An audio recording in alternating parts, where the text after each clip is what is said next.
जैसे मंदिर या मस्जिद गए होंगे या किसी भी धर्मस्थल पे गए होंगे, कहा कि आपको मालूम है ये चीज कि हम जाएंगे 100 रुपए चढ़ावा देंगे तो भगवान हमें दे देंगे। पर आप सोचिएगा, जिस ईश्वर के पास आप मांगने गए हैं, आप प्यार करता है, आपके धन दौलत से प्यार करता है, तो आपको कितना बुरा लगेगा।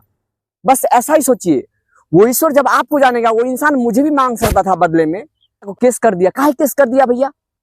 जब तक आप किसी को नहीं बिगाड़े हैं तो आपका कोई नहीं बिगाड़ सकता। मेरा कहना साफ है कि जिंदगी में आप मांगने जाते हैं तो इससे पहले सीखिए, मांगना बंद करिए। आप उस ईश्वर से मिलिए, उनको एक ही बात बोलिए कि बाबा आप जहां रखिए, महादेव आप जहां रखिए, मैं वहां खुश हूं।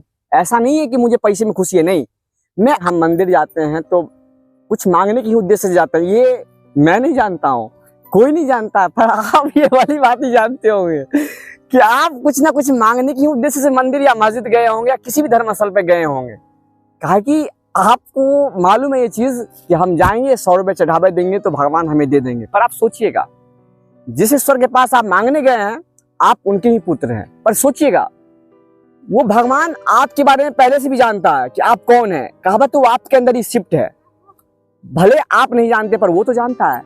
तो मेरा कहना है इस जीवन में पर एक बार सोचिएगा कि आपके पास कोई व्यक्ति मिलने के लिए जब आपके पास आया होगा, जब जानिएगा कि वो आपके पैसे से प्यार करता है, आपके धन दौलत से प्यार करता है, तो आपको कितना बुरा लगेगा।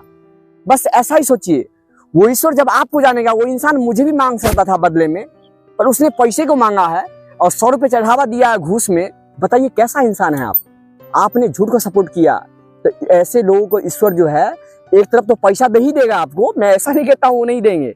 अगर आप मांग रहे हैं, आपका वास्ता अगर पैसे पे है तो पैसा तो दे दिया जाएगा उनकी तरफ से। पर एक बात याद रखिएगा, आप पैसे से शांति नहीं खरीद पाएंगे, आप जीवन भर अशांत रहेंगे। आप ट्राई कर लीजिएगा, अपने अनुभव से आप देखिए अगल बगल में जिनके पास पैसे होंगे वो तकलीफ में जी रहे होंगे, उलझन बहुत सारी होंगे। मैं कहता हूँ दोस्त, ये जीवन का नाम शांति है। आप शांति से नहीं जी पाए तो जीवन का आनंद नहीं ले पाएंगे। कहीं कैसे? आज जिससे भी बात करिए, लोग एक ही बात बोलेगा, हम टेंशन में है भैया, मेरा को केस कर दिया। काहे केस कर दिया भैया?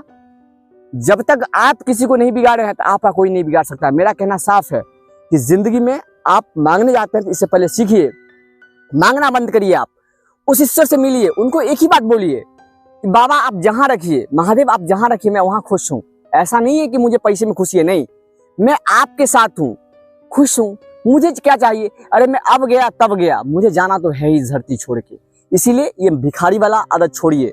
कहावत है, आप समझ ही रहे हैं कि आप जब मांगते हैं और किसी को देते हैं तो सबसे पहला बात है कि मांग के तो ले आते हैं भगवान से लाखों, पर जब आप उसी भगवान को चढ़ाते हैं तो दिखा के चढ़ाते हैं, अनाउंस करवाते हैं कि मैंने 500 रुपए चंदा दिया है, इतना इतना नाम। मैं कहता हूँ ये दान किस नाम के? जिस दिन मांगे थे उस दिन तो अनाउंस नहीं करवाए थे आप कि मैंने भगवान से 10-20 लाख रुपए मंगवाए हैं। इसीलिए आप इन सब मुद्दों पे ध्यान दीजिए, ठीक है? आप बदलेंगे, संसार बदलेगा। कहावत है, संसार से आप है, संसार का आप एक पार्ट ही है। जब एक एक पार्ट बदलेगा तभी तो पूरा संसार बदलेगा। मेरे बदलने से क्या होने वाला? मैं तो बदल के मजा ले रहा हूँ, आप भी बदलिए, आप भी मजा लीजिए। इसलिए इस वीडियो में इतना ही। धन्यवाद।